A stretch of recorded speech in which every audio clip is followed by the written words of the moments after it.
आज हम हनुमान जी की उस जन्म कथा के बारे में बात करने वाले हैं, जिसे शायद बहुत कम लोग जानते हैं।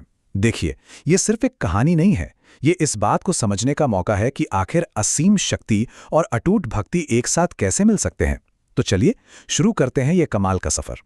हनुमान जी नाम सुनते ही जहन में उनकी जबरदस्त शक्ति की छवि बनती है ना। लेकिन उनकी कहानी सिर्फ बल की नहीं, बल्कि बुद्धि और बल के एक असाधारण तालमेल की कहानी है।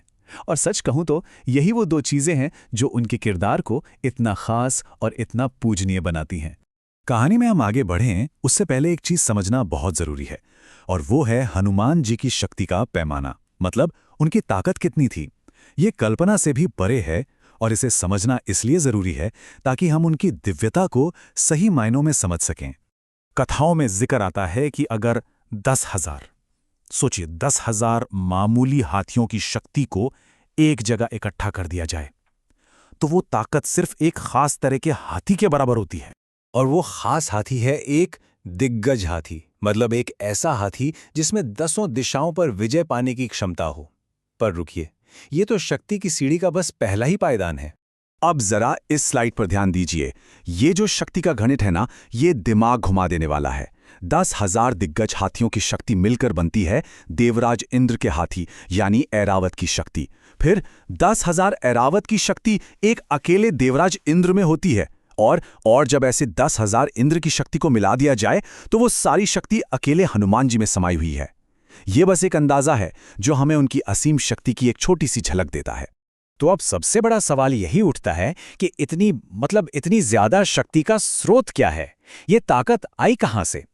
और इसका जवाब हमें मिलता है हनुमान जी के जन्म की कथा में, जो शुरू होती है उनकी माता अंजना की कहानी से। ये बात उस वक्त की है जब हनुमान जी की माता देवी अंजना अविवाहित थीं। वो अपने आराध्य भगवान शिव की तपस्या में लीन थीं। उन्होंने एक घने जंगल में एक गुफा को अपना ठिकाना बनाया और बस सालों साल ध्यान में डूबी रहीं। फिर एक दिन उन्हें लगा कि गुफा के मुंह पर कोई आ खड़ा हुआ है। अंदर आने वाली रोशनी रुक गई। उन्होंने आंखें खोली तो सामने एक दैत्य को पाया।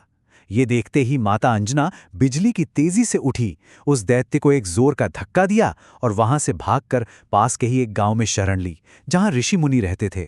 उस दैत्य का नाम था शंभसदना। उसे देखकर तो ऋषि भी घबरा गए। उन्होंने देवी अंजना से कहा कि उनकी मदद सिर्फ एक ही इंसान कर सकता है, महाबली वानर केसरी। और जैसे ही शंभसदना उस आश्रम तक पहुंचा, वानर केसरी वहां आ गए। दोनों के बीच एक बहुत ही भयानक युद्ध छिड़ गया। वानर केसरी ने अपनी पूरी ताकत झोंक दी, लेकिन उस दैत्य का बाल भी बाका नहीं हो रहा था। हर एक वार बेकार जा रहा था। साफ था ये एक ऐसी लड़ाई थी जिसे सिर्फ ताकत से नहीं जीता जा सकता था।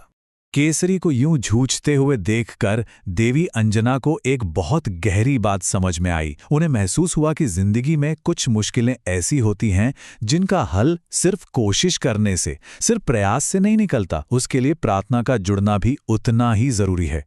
प्रयास और प्रार्थना जब ये दोनों मिलते हैं तभी जीत का रास्ता खुलता है। बस यही सोचकर उन्होंने अपना पूरा ध्यान लगाकर भगवान शिव को पुकारा, और उसी ध्यान की गहरी अवस्था में उन्हें एक दिव्य संकेत मिला। एक शब्द सुनाई दिया, रक्त। जैसे ही देवी अंजना को यह संकेत मिला, वो फौरन युद्ध के मैदान में गईं। उन्होंने देखा कि एक गड्ढे में शंभसाधना का खून गिरा हुआ है। उन्होंने एक तीर उठाया, उसे उस खून में डुबोया और केसरी की तरफ फेंक दिया। केसरी बुद्धिमान तो थे ही, वो इशारा तुरंत समझ गए और उसी तीर से हमला करके उस दैत्य का अंत कर दिया। इस जीत से सारे ऋषि मुनि बहुत खुश हुए। उन्होंने देवी अंजना और वानर केसरी को शादी करने का सुझाव दिया। दोनों ने ऋषियों के इस सुझाव को भगवान का इशारा माना और विवाह के पवित्र बंधन में बंध गए। और उनके विवाह के मौके पर उन तपस्वी ऋषियों ने उन्हें एक बहुत शक्तिशाली आशीर्वाद दिया। उन्होंने भविष्यवाणी की कि उनके घर एक ऐसे बेटे का जन्म होगा जो बहुत ज्यादा बलशाली होगा और जिसकी कीर्ति पूरी दुनिया में फैलेगी। देखिए, यहां यह समझना जरूरी है कि तपस्वी ऋषियों के मुंह से निकले शब्द सिर्फ शब्द नहीं होते हैं। उनकी सालों की तपस्या की जो शक्ति होती है वो उनकी वाणी में आ जाती है। इसीलिए वो जो भी कहते हैं वो सच हो जाता है। उनका आशीर्वाद एक हकीकत बन गया और फिर जन्म हुआ महाबलशाली हनुमान जी का। तो ये तो थी उनके जन्म की प्राचीन कथा, लेकिन हनुमान जी की विरासत आज भी उतनी ही जिंदा है। चलिए देखते हैं कि आज के इस मॉडर्न जमाने में उनका क्या महत्व है। ये एक बहुत ही दिलचस्प बात है कि भारत में जो अनगिनत मंदिर हैं, उनमें से सबसे ज्यादा संख्या हनुमान जी के मंदिरों की बताई जाती है। किसी भी गांव या शहर में चले जाएं, हनुमान जी का मंदिर या उनकी कोई ना कोई मौजूदगी जरूर मिल जाएगी। चाहे किसी इम्तिहान का डर हो, जिंदगी में कोई मुश्किल आन पड़ी हो या फिर बस रोजमर्रा के संघर्षों के लिए हिम्मत चाहिए हो, करोड़ों लोग आज भी हनुमान जी को ही याद करते हैं। वो सिर्फ एक पौराणिक किरदार नहीं, बल्कि रोज की जिंदगी में हिम्मत और उम्मीद का एक बहुत बड़ा प्रतीक हैं। और यहीं पर हनुमान जी के चरित्र का सबसे बड़ा और सबसे खूबसूरत पहलू सामने आता है। सोचिए, असीम शक्ति, बुद्धि और न जाने कितने गुणों का समुंदर होने के बावजूद भी उनकी सबसे बड़ी पहचान क्या है? भगवान श्री राम के एक विनम्र सेवक की। तो हम इसी एक विचार के साथ इस विश्लेषण को समाप्त करते हैं। आखिर कोई इतना शक्तिशाली होकर भी इतना विनम्र कैसे हो सकता है?